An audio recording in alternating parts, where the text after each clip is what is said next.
Oh, estoy resfriado. Imagínense lo bonito que se siente que te estén tocando la bocina todo el rato.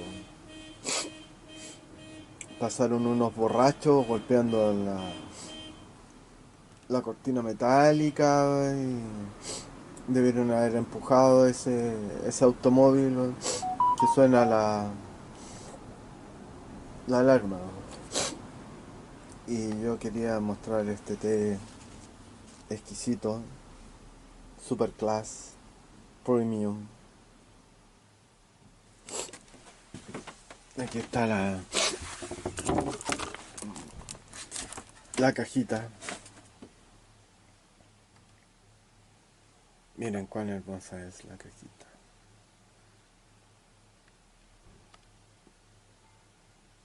Esa me la dio mi amor, María Teresa. Imagínense lo entretenido que es vivir acá. Entre talleres mecánicos, si no huelo gasolina, me como el humo, y si no me como el humo, me como las dos cosas. Mm,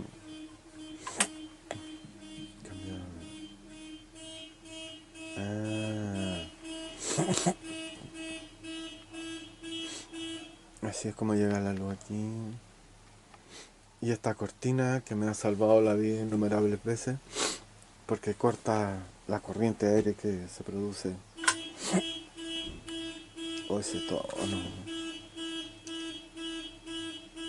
tono café me encanta.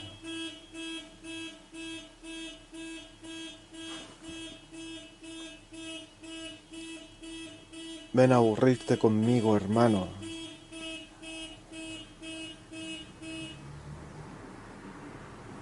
Y los automóviles que suben y bajan. Es tan agradable el silencio. Es un maná caído del cielo. No los oigo. No me interrumpen. Los estúpidos lo único que hacen es interrumpir la inteligencia. Estorban, sobran. Solo son el decorado, los extras. Como aquel marino carcomido por cangrejos que se excita ante la llegada de su príncipe y el dragón lo aplasta, indiferente, sin siquiera haberlo percibido. Todos los adoradores del sistema patriarcal van a morir aplastados por el dragón, como salía en la serie de televisión The House of Dragons. Dragons, en realidad.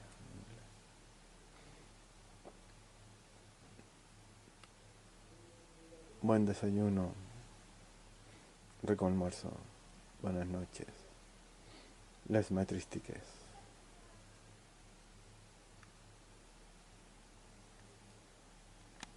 Estimados amigos, les saludo a todos. Tal y como ustedes están al tanto, me encuentro en la República Popular de Lugansk cubriendo el desarrollo de los referendos, unos referendos que cuentan con observadores internacionales. En ese sentido, me toca la suerte de entrevistar en este caso a un observador que vino desde América Latina, en concreto vino desde Argentina. Argentina. Sí, Bien. entonces su nombre es Lucas Lucas. Adrián García. Lucas, un par de palabras sobre usted.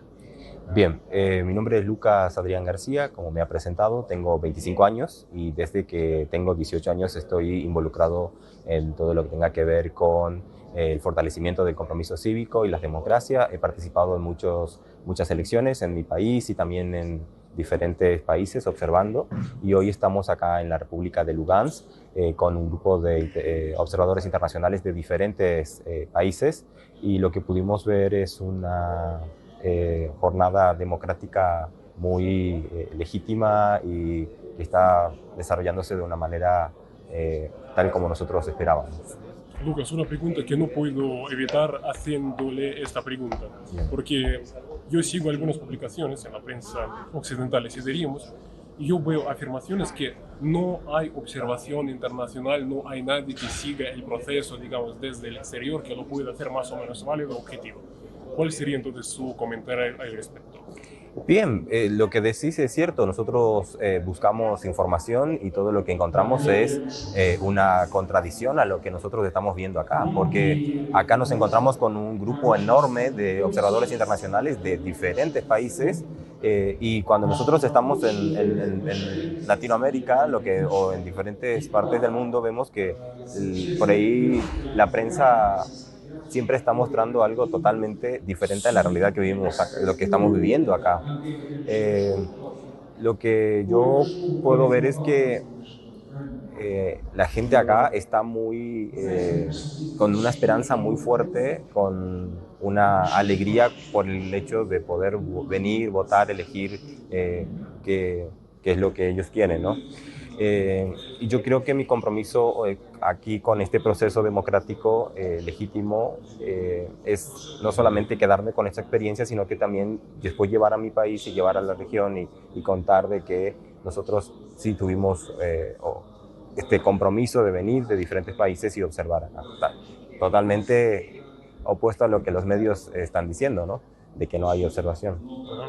Lucas, según su percepción, ¿en qué medida los referendos son una opción para traer la paz a estos territorios, tal y como, por ejemplo, afirma masivamente la gente local a la que nos tocó entrevistar, por ejemplo, para nuestro medio? Bien, lo que yo creo que no es una opción, sino que es la vía más apropiada para esto.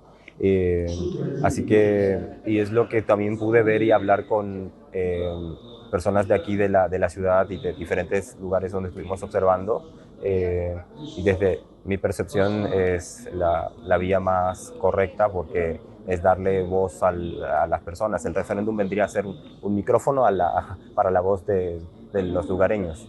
Lucas, aprovechando la ocasión, yo quisiera denunciar prácticamente una cosa, porque, por ejemplo, yo estoy aquí cubriendo este referendo. Nosotros, por ejemplo, yo trabajo para Sputnik, obviamente. Nosotros grabamos a diferentes personas, como es su caso. Luego lo subimos y resulta que nos denuncia la gente de diferentes países que se les bloquee la oportunidad de ver esas entrevistas. Es decir, no solamente se afirma que no hay observadores, sino que se impide ver qué es lo que están diciendo. Bien, lo que decís es verdad, porque las personas tenemos que esforzarnos en buscar información porque el bloqueo vemos de que sí existe y de que la información no llega como debería llegar. Por eso vuelvo a repetir, nuestro compromiso como observadores internacionales no es solamente durante el proceso, sino después. O sea, llevar la voz y decir la verdad de lo que nosotros vimos acá, un proceso legítimo y desarrollado de una manera muy clara y sobre todo las personas vienen con la libertad a votar, ¿no? Eso es lo que nosotros esperábamos y lo que estamos viendo. Se pudo ver informaciones, desgraciadamente, y lo denunciaron algunos observadores, incluso de la Unión Europea, que recibieron algún tipo de amenazas por participar acá, que van a tener algunas consecuencias nefastas al volver a sus países. Bien, ante estas informaciones, usted, no obstante, sí que considera importante, yo no sé, pero volviendo un poquito sobre el por qué usted, sabiendo yo creo que sobre las posibles consecuencias, acusaciones, yo no sé qué cosa, pero ¿por qué usted consideró, no obstante, venir y ver? Bien, porque como te lo dije, mi compromiso es con la democracia, es ver y velar de que las personas puedan ejercer su derecho a elegir y por supuesto que hoy también me hicieron una pregunta si estaba asustado en venir. No. En ningún momento dudé en venir. Y aquí estamos y vuelvo a repetir, la expectativa que teníamos la estamos cumpliendo porque la realidad en la que estamos viviendo es totalmente opuesta a lo que nos transmiten del otro lado del mundo. Así que no debemos tener miedo a las consecuencias y si nuestro compromiso es real con la democracia, aceptar y hacer ver de que es la vía no ideal, sino apropiada para llevar a cabo este proceso. Lucas, sería mi última pregunta, quizás sería un poquito salir del tema, ¿no? Pero es importante además que usted haya venido desde Argentina y bien, me parece que es un país importante porque nosotros hemos desarrollado relaciones Rusia-Argentina en diferentes ámbitos, ferroviario, muchos otros. Por otro lado, sí que esta situación de Ucrania ha afectado nuestras relaciones. Yo sé que es un tema grande, pero quizás en términos generales, ¿Cómo ve usted el futuro de las relaciones en las que un poquito me parece que no se entiende ahora la situación? Los medios dicen alguna cosa, autoridades a veces otra, bien. Bien, por supuesto que yo no puedo sentar una posición por mi país. Mi trabajo aquí es personal y también veo de que las relaciones con Argentina no se han roto, siguen fortalecidas. Es más, hace unos pocos meses nuestro presidente estuvo acá y todo el tiempo estamos viendo de que el poder de los medios está queriendo torcer todo esto, ¿no? Y bombardear de información que no es cierta para que las personas también puedan presionar y que las relaciones puedan de cierta manera verse afectadas. Pero yo veo en el presente y en el futuro que las relaciones podrían seguir incluso más fuertes.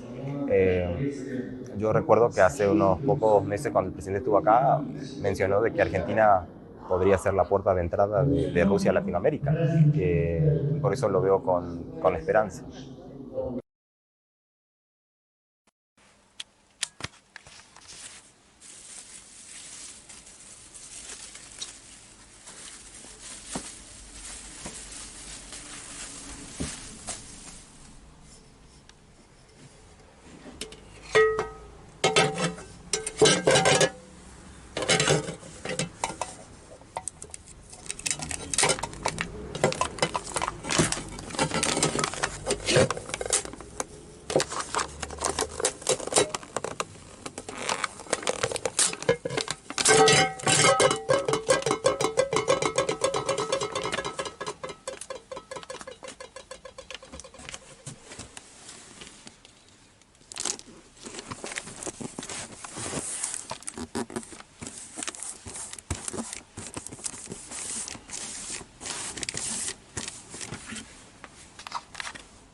Hace 7 meses que no como un huevo frito y desde los 2 años que estoy acá no he podido freír un huevo frito sin que se rompa. Así que hoy día, lunes 26 de septiembre del año 2022 después de mí, he vuelto a comer un huevo frito. Buenas noches, buen almuerzo, rico desayuno. Afortunados todos los que pueden comer 3 veces, porque yo solo como 2.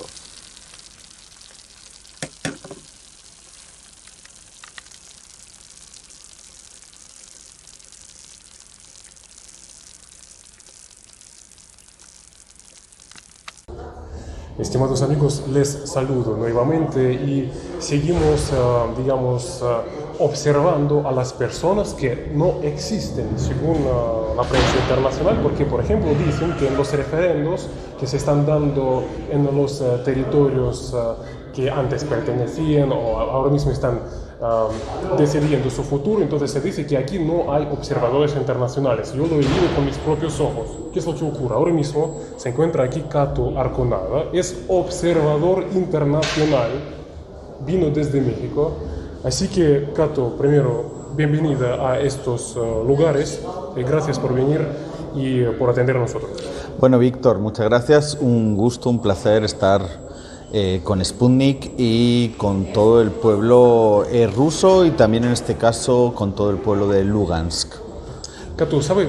La primera pregunta que quería hacerle es la siguiente. ¿Y por qué usted consideró importante venir aquí? Porque, bien, muchos medios, sobre todo la prensa hegemónica, si diríamos, está dando su cobertura. ¿Por qué no es suficiente? Bueno, claramente no es suficiente porque uno no puede leer lo que sucede en un tema tan importante como este con el sesgo, con el filtro de la prensa occidental. Toda la información que llega es absolutamente parcializada. Si bien en América Latina durante mucho tiempo la revolución cubana era el mal, ¿no?, para Occidente, para el mundo libre en este caso y para América Latina, después en los últimos años esa pasó a ser la Venezuela de la revolución bolivariana, pero ahora ya Venezuela ya no es malo porque tiene además petróleo que le interesa a Estados Unidos, sino en este caso los malos son los rusos, ¿no? Entonces ahora lo que los medios nos dicen es que Rusia es la que está haciendo una guerra criminal, la que está destrozando el pueblo y demás, cuando la gente que nos interesa la política, la gente que nos interesa la geopolítica, sabemos que desde el 2014, desde el 2015, Ucrania estaba bombardeando la población civil de Donetsk, de Lugansk. Las están bombardeando pues básicamente por ser culturalmente, lingüísticamente también rusos. Y en este caso, bueno, el pueblo de Lugansk está ejerciendo el derecho a autodeterminación y lo que va a decidir es si quiere continuar su status quo político actual o si en este caso quiere participar y pasar a formar parte de Rusia, ¿no? Y bueno, creo que hay que estar aquí, creo que es importante para todos los demócratas del mundo no creernos lo que dice la prensa occidental, no creernos muchas de las mentiras, muchas de las manipulaciones y venir con nuestros propios ojos a observar y a dar fe de lo que está pasando hoy en Lugansk. Cato, dos cosas. Primero, lo de una Ucrania bombardeando a la población civil. Nosotros, el lugar donde nos encontramos ahora mismo es el centro de Lugansk. A pocos pasos de acá se encuentra uno de los tantos monumentos que hay en esta ciudad y en otras ciudades dedicado a los muertos en los bombardeos contra la población civil en el año 2014, para que se entienda de dónde viene y de qué, digamos, cómo se data, digamos, ese conflicto. Otra cosa que me llamó la atención cuando usted estaba respondiendo, usted ha dicho, se trata de un tema importante. Ahora, si podría usted, yo entiendo que es un tema amplio, pero ¿por qué es importante este tema? Bueno, porque nos estamos jugando en primer lugar la paz mundial. Es decir, cualquier demócrata de este mundo obviamente está en contra de la guerra y está en favor de la paz. Pero, lógicamente, lo que no podemos hacer es estar legitimando los crímenes de odio que se están produciendo, en este caso, bueno, desde el gobierno, desde el ejército y desde los comandos paramilitares ucranianos neonazis contra la población civil. Entonces, yo creo que es un acto de justicia venir aquí y, como forma de apoyo a la población, dar cuenta, como decía, de lo que está pasando, porque los medios tradicionales, los monopolios mediáticos occidentales no van a contar lo que está pasando. Entonces, de alguna manera tenemos que ser la voz de los sin voz, la voz de la población civil, que, como decías, bombardeada durante años, para contar que, bueno, hoy está transcurriendo una jornada en paz, una jornada casi de alegría en el que la población civil, de manera mayoritaria, por lo que hemos podido ver en las calles, está decidiendo que quiere ser parte de Rusia y que no quiere ser parte de Ucrania, ¿no? Que es una imposición al final política, administrativa, cultural la que les han hecho. Y desde luego lo que tenemos que defender siempre es el derecho de autodeterminación de los pueblos y en este caso el derecho de autodeterminación del pueblo de Lugansk. Cato, otra cosa importante, usted ha dicho que su objetivo es visibilizar, ¿no?, a las personas que aquí están ejerciendo su derecho a voto. Bien, ¿Qué es lo que dicen estas personas? La voz, digamos, de estas personas. ¿Qué es lo que le tocó ver, escuchar? Nos ha tocado conversar con personas que están profundamente enojadas con lo que les ha hecho, la dejación que ha hecho aquí el gobierno ucraniano durante años, durante décadas, de este pueblo, de esta zona del planeta.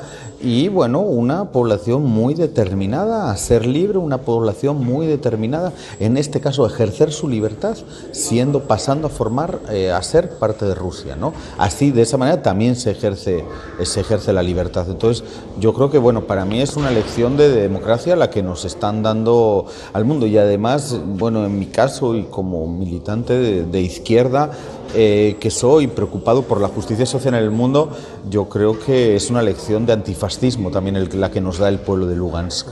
Catu, ¿sabe? Usted es una persona a la que la gente acá en Rusia sí la conoce. Le conocemos quienes están, digamos, tienen que ver con temas latinoamericanos, como es mi caso. Sabemos sobre su defensa, por ejemplo, de la causa de Cuba, de otras causas, de la causa de Venezuela. Y siempre yo veo lo mismo. Defiende usted Cuba, recibe, entonces resulta que dinero del régimen castrista. Usted defiende, por ejemplo, denuncia lo de injusticias contra Venezuela, usted recibe dinero directamente de Maduro. Ahora mismo usted se encuentra acá y ya yo imagino esos comentarios que le pagaron bien por todo eso. ¿Sabe? Yo no quiero hablar sobre eso, si le pagaron o no, porque eso es prácticamente, no quiero, digamos, caer al nivel de las personas que lo dicen. Lo que yo quería preguntarle es, ¿por qué, a pesar de saber los problemas que, digamos, acarrea articular ciertas ideas y constatar ciertas realidades? ¿Por qué usted lo hace? Porque me parece que mucho más tranquilito sería, primero, o no decir nada, o incluso sumarse a quienes ahora mismo ofrecen, así diríamos, la versión contraria. ¿Por qué? Bueno, claro, sí, desde luego no me paga Rusia, ojalá me pagaran unos rublos. En cualquier caso, aquí no funcionan ni mis tarjetas de crédito europeas, porque el bloqueo económico y las sanciones igualitas que le impusieron en un momento a Cuba, hoy en día se la están imponiendo también a Rusia, lo cual es una absoluta vergüenza. Al final el mundo se mueve por intereses económicos y lo que estamos viendo es que tanto a Estados Unidos como a la Unión Europea no le interesa ni el pueblo ruso ni le interesa la democracia en Ucrania. Le interesa, por un lado, sus intereses geopolíticos, sus intereses energéticos, los intereses de la OTAN y demás. Y yo pues creo que por fortuna la vida y la militancia me ha hecho antiimperialista, igual que uno defiende la Revolución Cubana, aunque haya mucho desconocimiento para nosotros de la realidad rusa, de la realidad de esta parte del mundo. Yo creo que es importante justamente venir a ver, venir a conocer, venir a saber lo que está pasando de primera mano, sin que me lo cuente ningún medio, sino yo mismo de primera mano conocer. Y desde ese punto de vista, pues uno siempre va a estar del lado de los oprimidos y del lado de los pueblos en lucha, y especialmente en mi caso, que además soy vasco de nacimiento, del lado del derecho de autodeterminación de los pueblos. Sí, Cato, gracias por responder las preguntas. Yo quería decir lo siguiente, además, porque para mí es importante subrayarlo. Yo le agradezco, pero no por decir lo que usted ha dicho, sino por venir, ver y luego hablar. A diferencia de quienes ahora mismo presuntamente están cubriendo la situación. Muchas gracias, Cato, y un cordial saludo. Bueno, Víctor, muchas gracias. Sí, Cato, muy agradecido.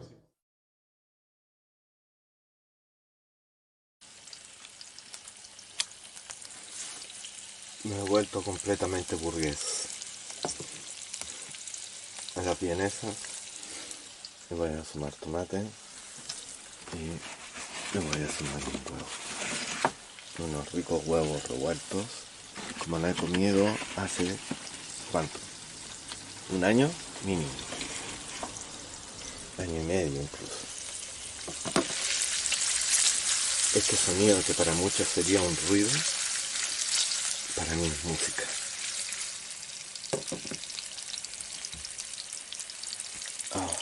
De hecho, mi estómago con gastritis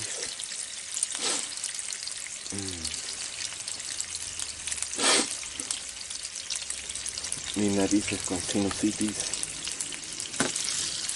mis ojos con miopía, mi columna vertebral con escoliosis. Bueno, ustedes sabrán a qué me refiero.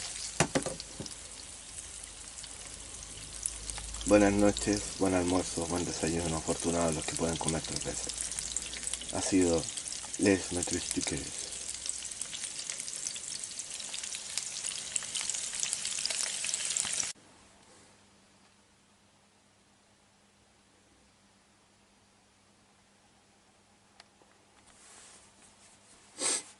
No, no es cebolla.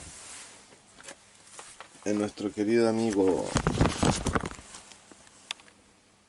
Chucrut Don Juan, que lo hemos vaciado el último poco que nos quedaba.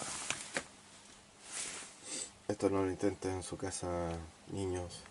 Esto solo lo puede hacer un poeta profesional. De ahí les comunico cómo quedó. Y un experimento experimentoso. Да, я сама, в общем-то, как-то не подозревала, но да, мы сейчас уже частица истории, потому что это очень важный шаг для вашего народа, для вашей республики, и потому история, входим в историю, исторический момент, потому что если вот все хорошо выйдет и удастся, то будет надежда и для остальных государств или народов, понимаете, потому что славянские народы ждут чего-то от России, понимаете, какую-то помощь ждут. Так что я думаю, что если сейчас вот покажется, что это был правильный шаг и что все это правильно, то будет надежда и для нас. Так как я живу в Словакии, я вижу, конечно, нашу прессу, наши медиа, что они говорят и о чем они пишут. Конечно, у нас очень большое количество людей уже осознает и понимает, что это ложь, все, что показывают медиа, и фактически люди уже не верят и не смотрят ни новости, не читают газеты, потому что уже не интересно, потому что пропаганда одна и та же. Понимаете, конечно, вот никаких дел нет, люди, в общем-то, добровольно идут. И я уверена, и все вот мои друзья уже пишут мне и ждут, что я принесу, что я скажу, как это здесь было. Потому что, как я уже сказала, все как-то надеются, что будет лучше. Well, because in the Western media nobody is speaking about this war is going on for 8 years in the Donbass. And you know, there's nothing in the media, so I thought it's better that people go, a real journalist go there and to find out the truth, what is really going on, instead of writing everything down from other sides. Well, I'm here, I'm from the Netherlands, I've seen people from Italy, Germany, Brazil, every country, nearly every country has at least one observer here. So they are wrong. Maybe they are not the real observers what they mean, like OSCE, the usually ones, because they block them themselves. They cannot come here because of sanctions. So that's very stupid of them. So, but we are here and we are observers, so for sure. Well, it's totally wrong. I've seen soldiers, but they are there to protect, for instance, us or the people. Maybe, you know, the Ukrainians might do something. Nobody knows, of course. But there are no soldiers to stop the people from voting. That's well. When we went to all the polling stations, I felt that people finally, maybe they are relieved. They are happy now. Maybe they waited already a long time to go and vote for something like a referendum to hopefully join the Russian Federation. That's what I experienced. Especially a lot of older people, they suffered so much. And children, of course, women. So, yes, that's what I felt.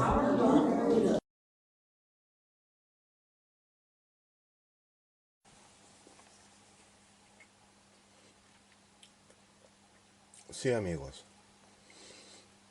El experimento ha resultado bueno, acabo de probarlo. Les Matristiquets acaba de hacerlo nuevamente. ¿Cómo se llama? Huevos revueltos, tomate y chucrut, pero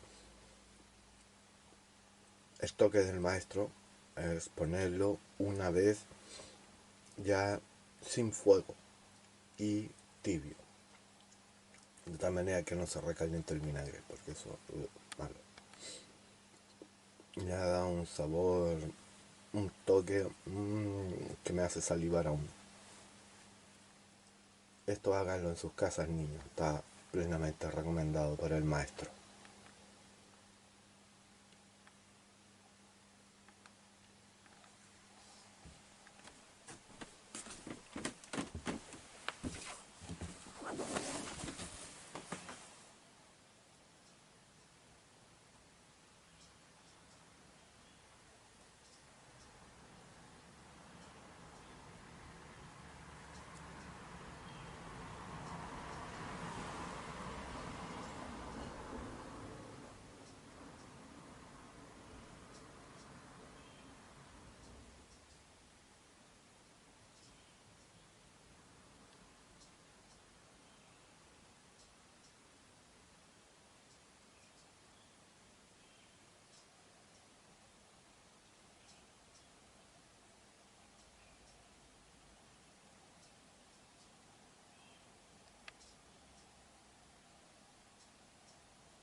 dorsal indica el amanecer de un nuevo día. 6:30 de la mañana del 29 de septiembre de 2022, después de mí. Cada día acercándonos más al día del juicio final. Es difícil encontrar un broker que cumpla con todas sus expectativas. O quizá no tanto. Active Trades, broker online desde 2001. Vamos a los gráficos del día. ¿Cómo viene la jornada en un día en el que llevamos perdidos más del 25% year to date en el SP500? En negativo, salvo Europa, que va un poquito positivo. Pero Putin en el punto de mira, para ver qué es lo que dice a partir de las 2 de la tarde. Comisión Europea, clave en la reunión de ministros de energía y los gobiernos gastones. Esas 3 fotografías nos marcan un viernes de una semana que está siendo nefasta para los mercados. Y gracias a Dios que hubo un día de recuperación. Aquí tienen una de las claves que es que se ha hecho preguntarse durante toda la noche en Estados Unidos si esto es lo que está buscando la Reserva Federal. Este gráfico nos marca, ese gráfico de Bloomberg, nos marca el consumo personal dentro del Producto Interior Bruto del ciudadano norteamericano. Y este gráfico lo que nos marca es que no hay una tendencia negativa en el consumo, aunque la disminución empieza a ser importante en términos interanuales. Pero ahora mismo ni tan siquiera con el movimiento de subida de tipos se está teniendo todavía efecto en la economía. Son los famosos 6 meses hasta que llega la subida de tipos. Pero en principio la Fed, uno de los puntos que está mirando es este gráfico, para ver de qué manera puede ir reduciendo el consumo de la demanda, es decir, la demanda interna, sin provocar una recesión. Si la Fed está mirando este gráfico, lo primero que está viendo es que la afección por ahora no es mayor. Y por tanto, no tiene una visibilidad en el crecimiento, en el PIB, de cómo puede ser un movimiento del consumo personal que se vaya a tasas mitad del coronavirus, que fue un golpe mucho más fuerte, pero mucho más leve, y aquí esperamos un golpe mucho más prolongado. Por lo que todavía no tiene visibilidad la Fed sobre si está afectando positivamente en cuanto a reducción de la inflación, negativamente para el ciudadano en cuanto a su poder de compra.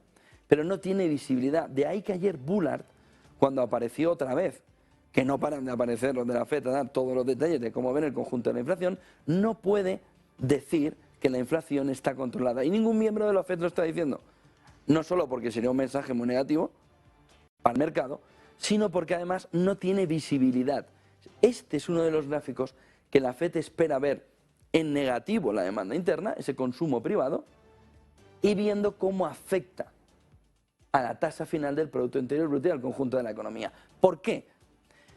Porque si este dato se va negativo, tirando al conjunto de la economía negativo, que es lo más normal, a una tasa que la Fed considera peligrosa, podría estar poniendo en peligro el criterio de estabilidad, el mandato de estabilidad. Ahora mismo tiene todo el campo por delante la Fed. Eso está en positivo. Pero en cuanto la estabilidad pueda estar en peligro, la Fed tiene que mirar detenidamente este gráfico que por ahora está siendo benévolo. Pero en cuanto el consumo interno esté por debajo, ya tiene que mirar cuál es la afección del Producto Interior Bruto. Ahora mismo dice, ¿cuánto margen tengo? Un par de subidas más para cepillarse esto. En un par de subidas más, con los primeros efectos de las primeras subidas y la percepción de las siguientes, se espera que este gráfico ya esté negativo en tasas de 2008. Vemos el siguiente gráfico. La Fed ayer habló y habló.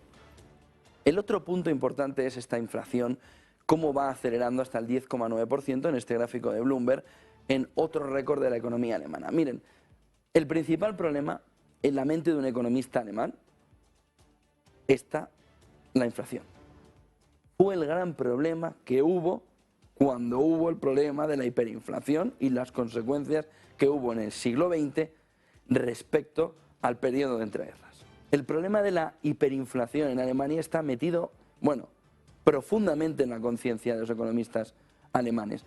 Y este dato Y este repunte y este movimiento al alza está provocando que Alemania en su conjunto, pero los economistas, los principales institutos alemanes, estén viendo el fantasma de lo que más han intentado evitar durante las últimas décadas. Esta fotografía del IPC de ayer a un alemán le pone los pelos de punta. Pero los pelos de punta.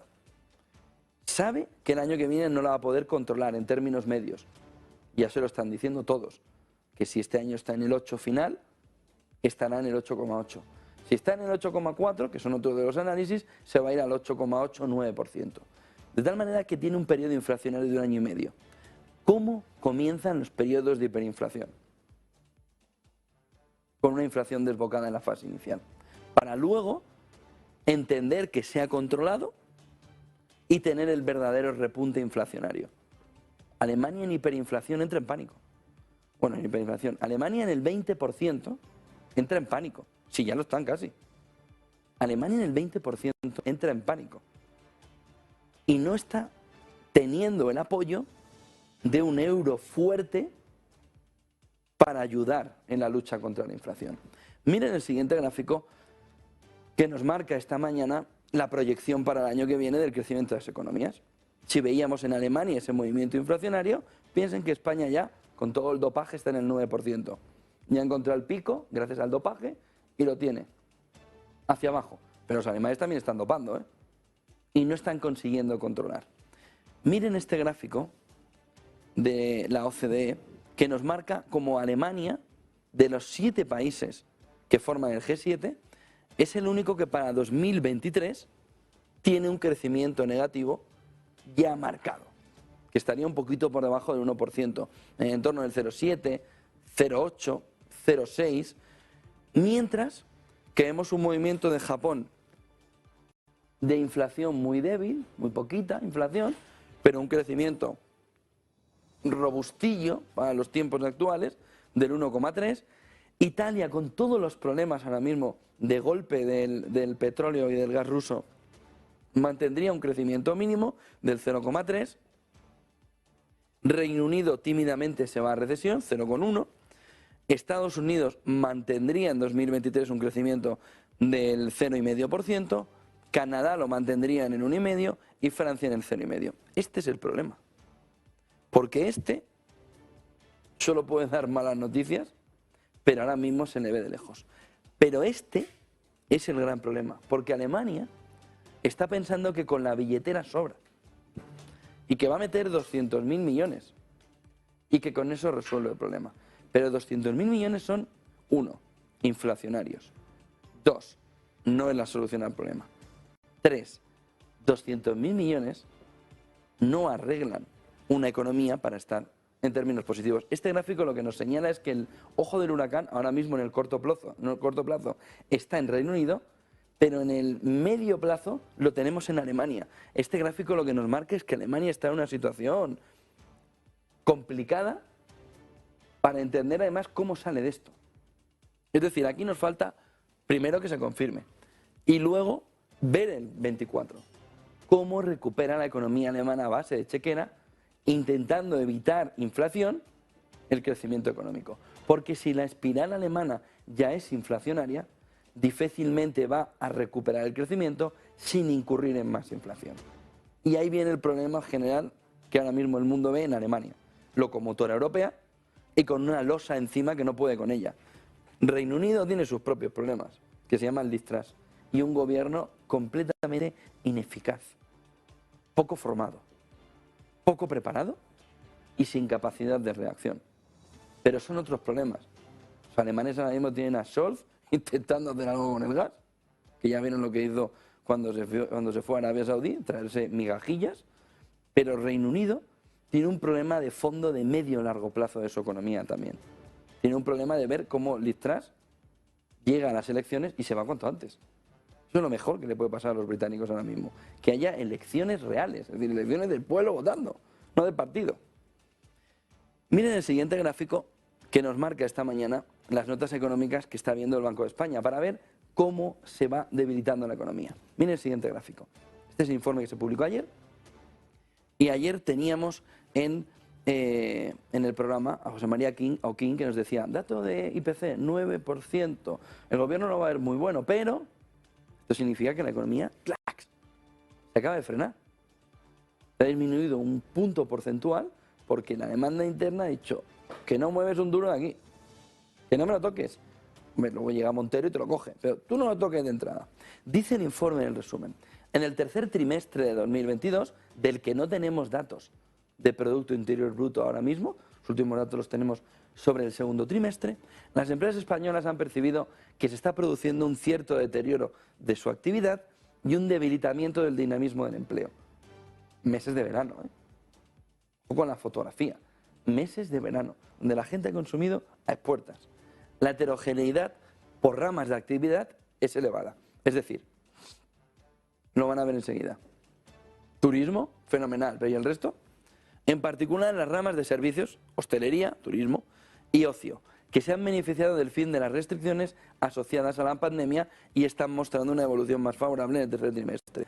En cuanto a precios y costes, las sociedades encuestadas siguen percibiendo encarecimientos adicionales de sus consumos intermedios, pero filtrándolos directos al consumidor, similares a los observados en el segundo trimestre y algo mayores de lo que preveían hace 3 meses. En los precios de venta se observa un aumento parecido al del trimestre precedente. La evolución declarada de precios y costes apunta a un estrechamiento de los márgenes de las empresas encuestadas. Aquí cambia la fotografía. Dice el Banco de España que los márgenes sí están empezando a constreñirse y no como empresas norteamericanas que filtran el precio. Aquí empieza a notarse que empieza a haber dificultades para pasar el precio al consumidor. Miren el siguiente gráfico de este informe del Banco de España que nos muestra la percepción de cómo va a ser el tercer trimestre por parte de las empresas, con una evolución trimestral de la facturación que, como ven aquí, primero, segundo, tercer trimestre, el movimiento ahora mismo es de descenso significativo. Es decir, naranja, azul y rojo, el amarillito, el naranja, está marcándonos aquí que hay un descenso significativo de la actividad, de la evolución trimestral de la facturación, con una evolución de la facturación que en el primer trimestre se vio negativo, recuerden que fue negativo en la revisión, menos 0,4 de Producto Interior Bruto, y en el tercer trimestre de 2022 volverá a ser negativo más fuerte. En esa percepción de los beneficios se ve un PIB que en el tercer trimestre puede caminar hacia un negativo más fuerte que el primero, es decir, caminar hacia un 1%, 0,7. En ese entorno se puede mover según lo que está diciendo el Banco de España en este informe o según lo que dicen las empresas en este informe del Banco de España. Dice, se percibe un deterioro de su facturación del tercer trimestre después de un repunte del trimestre pasado. Segundo trimestre es el último que conocemos en el que ha despuntado el crecimiento entre el cambio del Instituto Nacional de Estadística y el modelo de Semana Santa después del repunte del segundo trimestre, a pesar de que los sectores vinculados al turismo mantuvieron un elevado dinamismo en los meses de verano. A pesar de todo eso, ni con esas. Miren el siguiente gráfico que nos marca esta mañana esa evolución por ramas. Agricultura desplomado en el entorno del menos 0,3, entiéndeme, desplomado, comparado con el menos 0,3 en el gap. Comercio, construcción, industria, tenemos artículos, actividad científica en la parte negativa.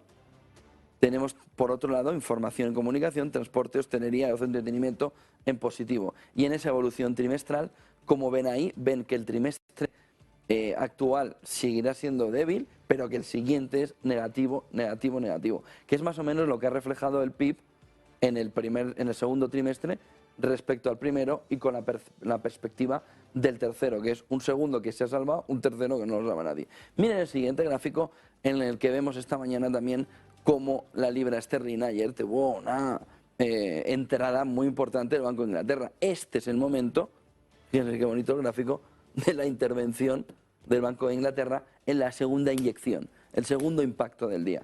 Hubo un impacto anterior que le lleva a ese entorno del 1,10 y hay un impacto segundo que le lleva por encima del 1,11 para meter los 5.000 millones que quiere meter el Banco de Inglaterra para defender la libra. ¿Por qué? Inflacionario.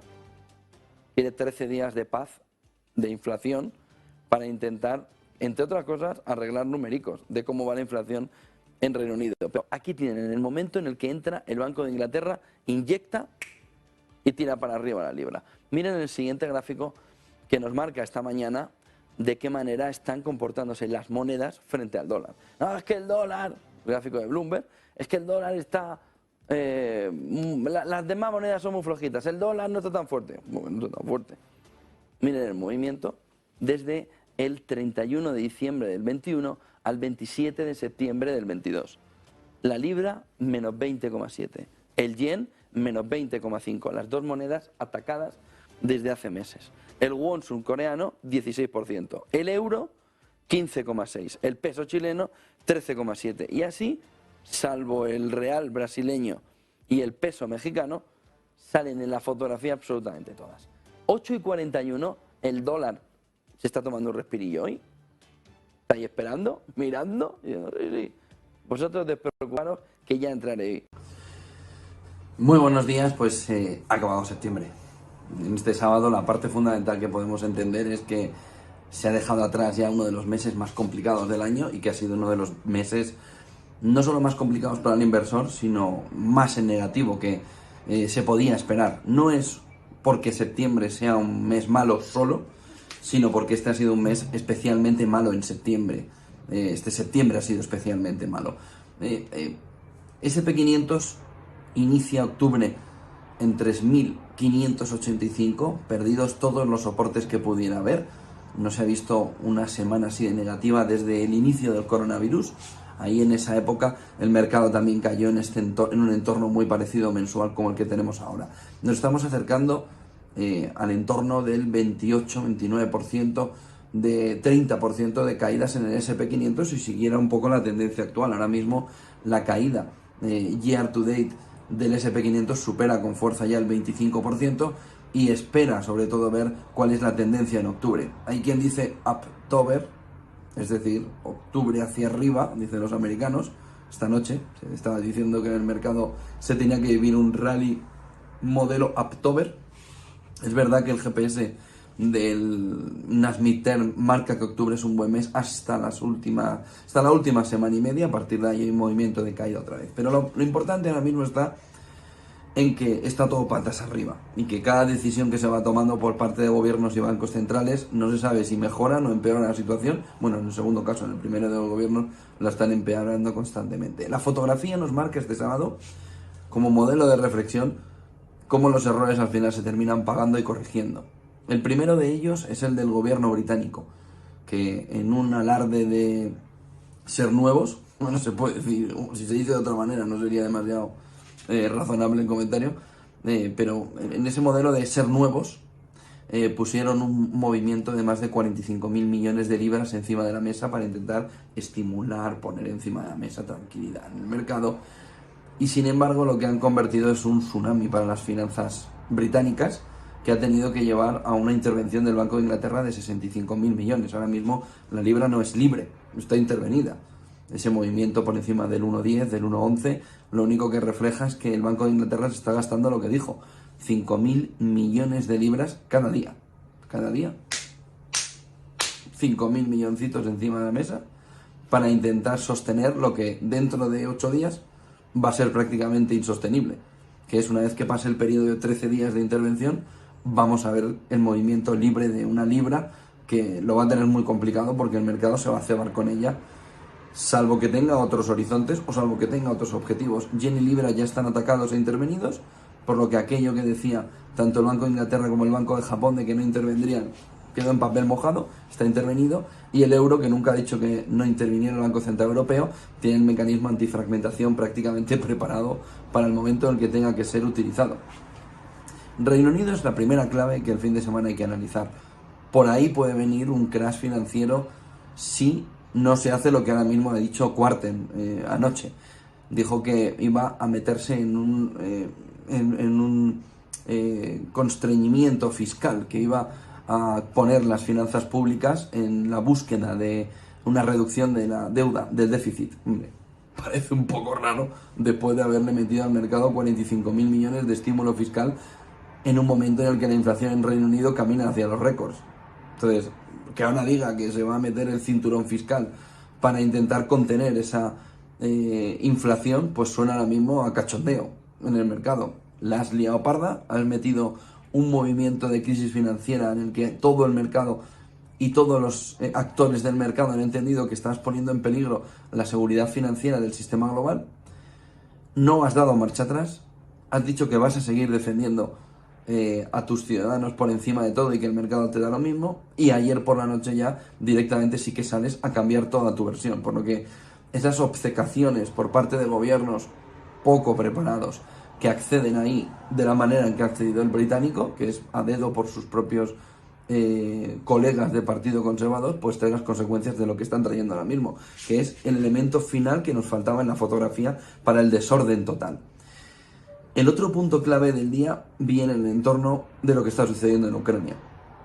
Naciones Unidas tuvo que votar anoche esa resolución contra la anexión de los territorios de Ucrania. Bloqueó Rusia en la parte alta de Naciones Unidas esa resolución, en la que tiene voto para convertir nula esa resolución todos los miembros del comité permanente, pero lo mejor vino en el conjunto de Naciones Unidas, donde China no se quedó sola en la abstención, sino que se le unieron India, Albania y Brasil, que por cierto tienen elecciones ya.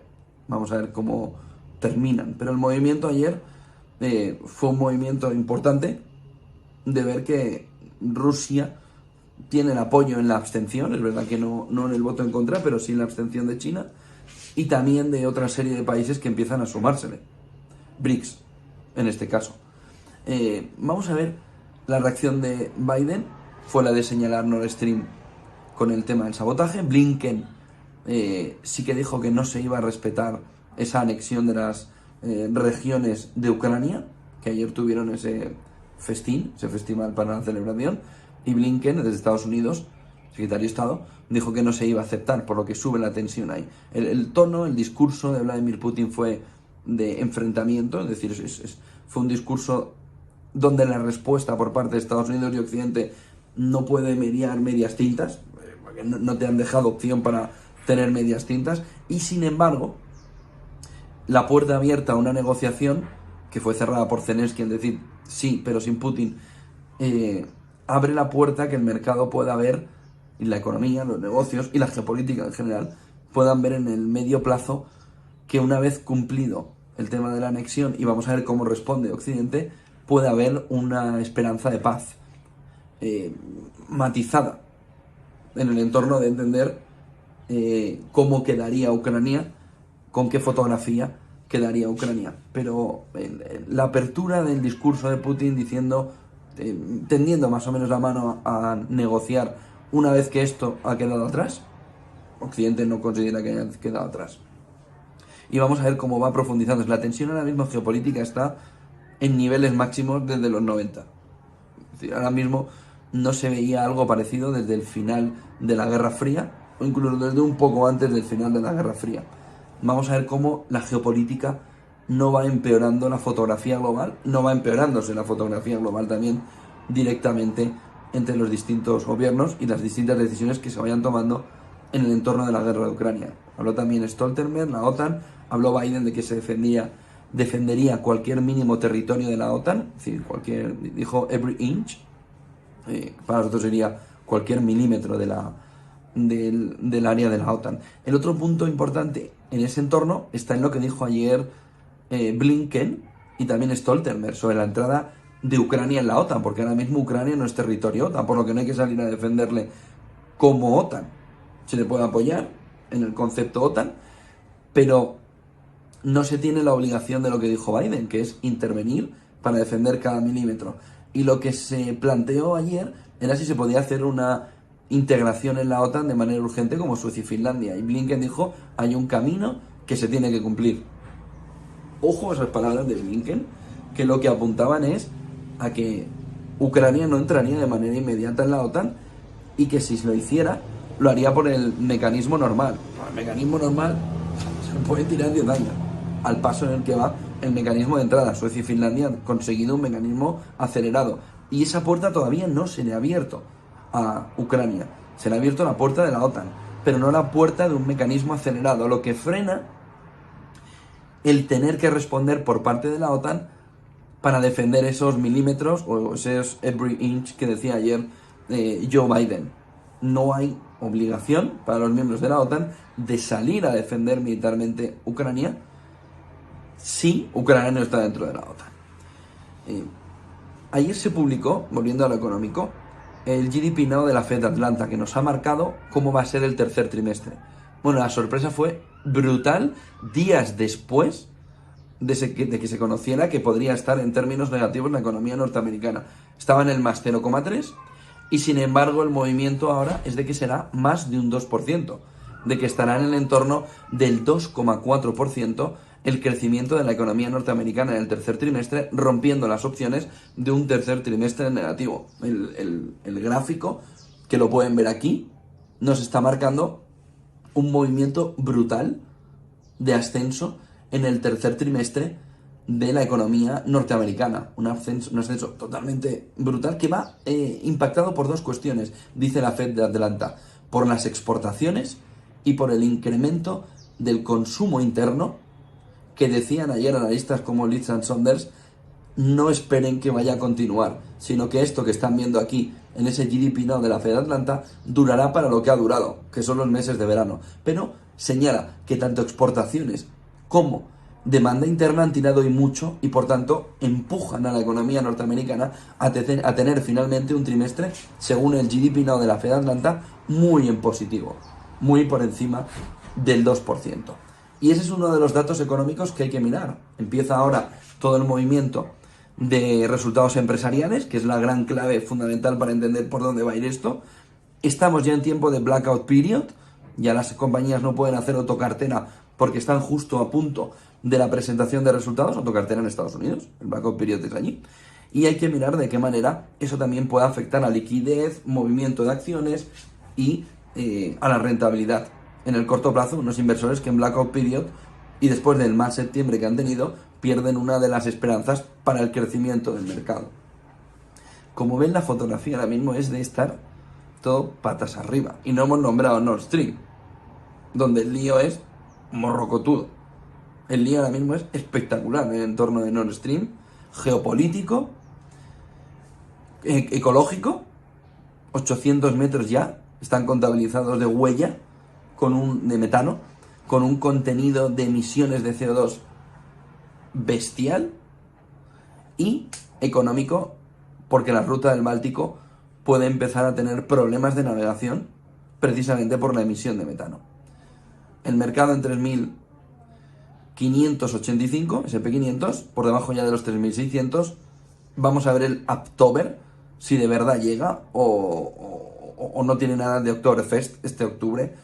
Y entonces lo que nos encontramos es un festival bajista a la espera de esas midterm que ahora mismo están siendo el punto de referencia. Elecciones en Brasil, Lula Bolsonaro, se espera que sí que haya segunda vuelta, pero vamos a ver cómo se configura y vamos a ver de qué manera va avanzando sobre todo el proceso y todo el movimiento en unos mercados que miran la llegada de la recesión ya de manera inmediata en este cuarto trimestre, con datos del tercer trimestre que empezaremos a conocer en breve, crecimiento, inflación, que nos van a marcar también de qué manera está dañada el conjunto de la economía global después de ver cómo China también tiene graves problemas de crecimiento. Todo patas arriba.